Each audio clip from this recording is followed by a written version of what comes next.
Bonjour à tous, c'est Sirdec pour une nouvelle vidéo sur la NL Channel, une vidéo où nous allons parler de la bannière qui est tombée en début d'après-midi. Donc parlons de cette bannière après le jingle. Alors, comme vous voyez, il va falloir que je change de marque de café puisque je me suis trompé dans mes projections. J'avais j'avais imaginé une bannière, un S que vous n'avez pas. Eh bien non, on va avoir un rerun de Aldébaran Godclose.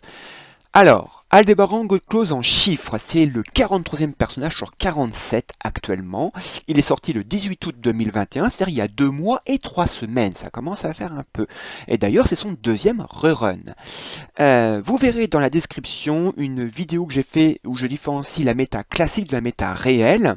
Alors dans la méta classique, il est au plus haut. Hein. On va voir les différentes méta classiques que l'on trouve sur Internet. Alors sur le site SSA Team Builder, fait notamment par le joueur de Jamir Vagabond, vous voyez, il est dans le groupe des SS avec Thanatos, Artemis, Alone, Pandore Trident, Orphée RC, Chon Surplis et donc notre Aldébaran GC. Sur le guide SSA fait par Wesker et ses copains, et il est aussi dans le groupe le plus haut, ce qu'il appelle eux le top 6 avec Thanatos, Pandore Trident, Alone, Orphée C et Athéna exclamation. Sur la chinoise, il est dans le groupe le plus haut aussi, en T0. Là, il est uniquement avec Artemis. D'ailleurs, sur la chinoise, le joueur Junini montre qu'il est beaucoup utilisé en Chine, puisqu'il est dans 61% des équipes victorieuses en duel galactique. Donc, vous voyez qu'il est en bonne position. Dans la méta réelle, c'est-à-dire comment il est utilisé dans le groupe des serveurs après le E25 auquel j'appartiens. Je ne peux pas me dire dans le groupe avant le E25, vous pourrez me le dire dans les commentaires, j'y serai intéressé. Il a un taux de formation de 20%, ce qui veut dire qu'il est dans une équipe sur 5.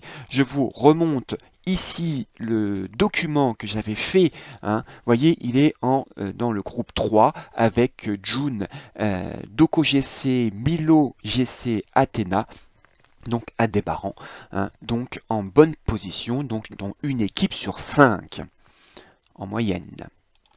Le quantum bleu. Alors Aldébaran est surtout un soutien protection-attaque, c'est-à-dire qu'il va aider les autres personnages à se protéger et il va aider aussi ces autres personnages de l'équipe à attaquer. Alors il a quand même un skill qui lui est totalement dédié à lui, c'est-à-dire que ça augmente son attaque et sa propre protection.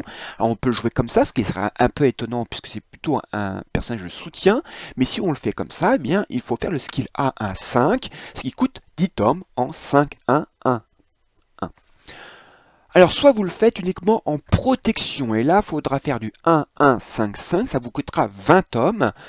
Pourquoi? Puisque le troisième skill, c'est-à-dire qu'il encaisse une partie des dégâts des autres personnages, et le quatrième skill, c'est-à-dire qu'il contre-attaque quand il est attaqué ou que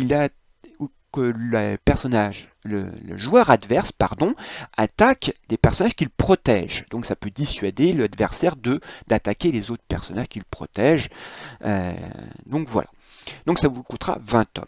Alors, uniquement en DPS, donc il faudra le faire en 1-5-1-5. Donc là,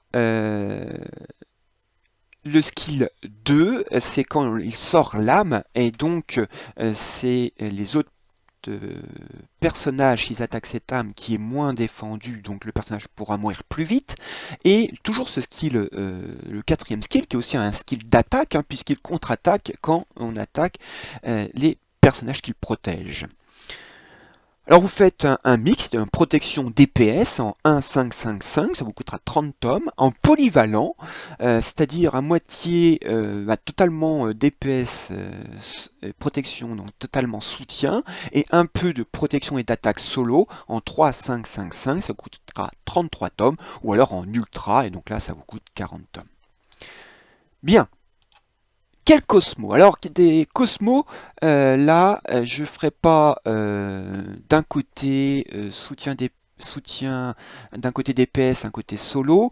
Non, parce que, comme c'est en même temps il y a de l'attaque dans le soutien, etc. Bon, je veux plutôt dire quelle possibilité on peut faire. Alors, en cosmos solaire, moi je mettrais des ambres de sang en priorité, mais comme c'est des cosmos qui sont assez difficiles, on le trouve plus généralement en branche, mais on pourrait très bien l'imaginer en goutte de feu.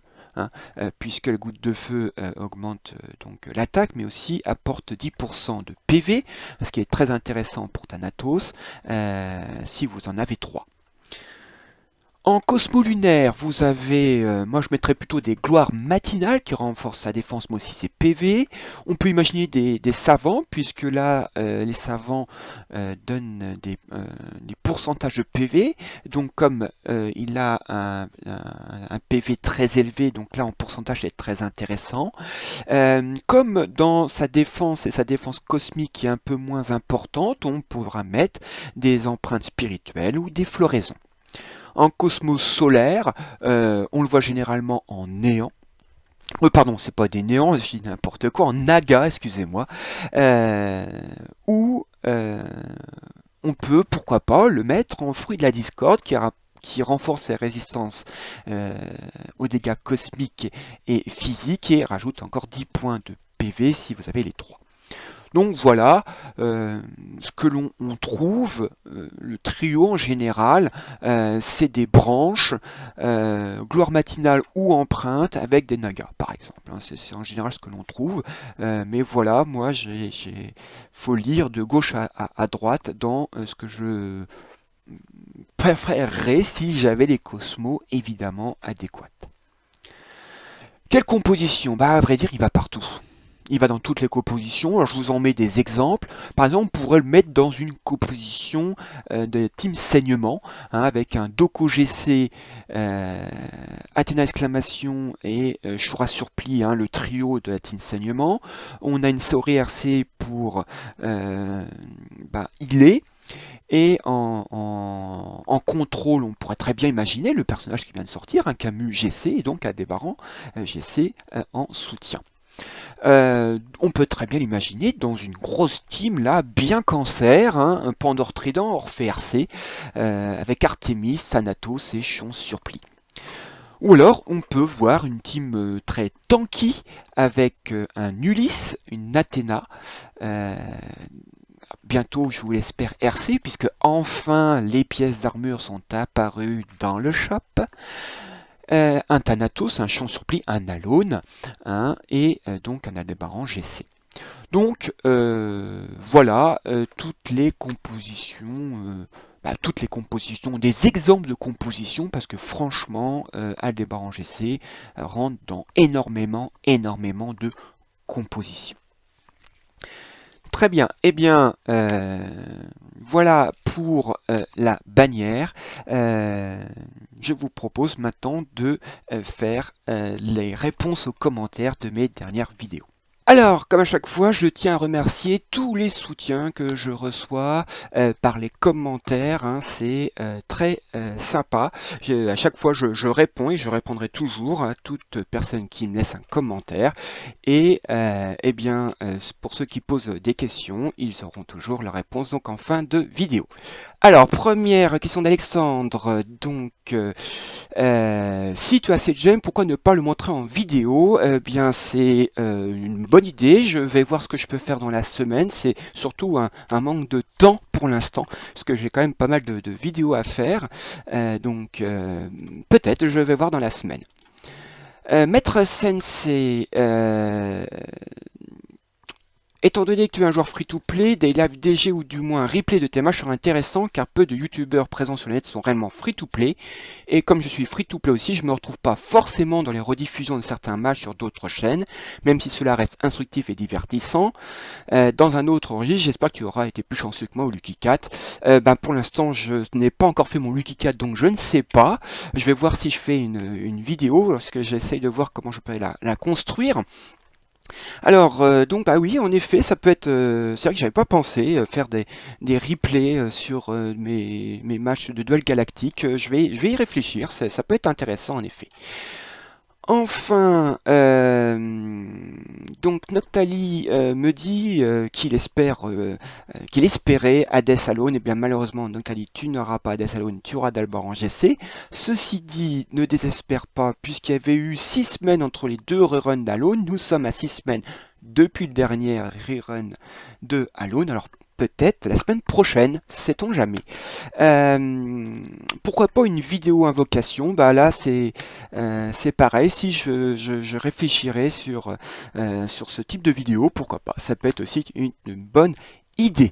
Bien, eh bien je vous souhaite à tous une bonne soirée. J'espère que cette vidéo vous a été très instructif.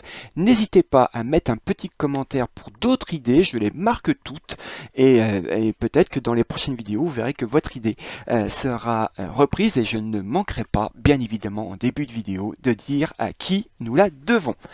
Sur ce, je souhaite à tous un bon jeu, amusez-vous bien et à la prochaine fois. Allez, salut!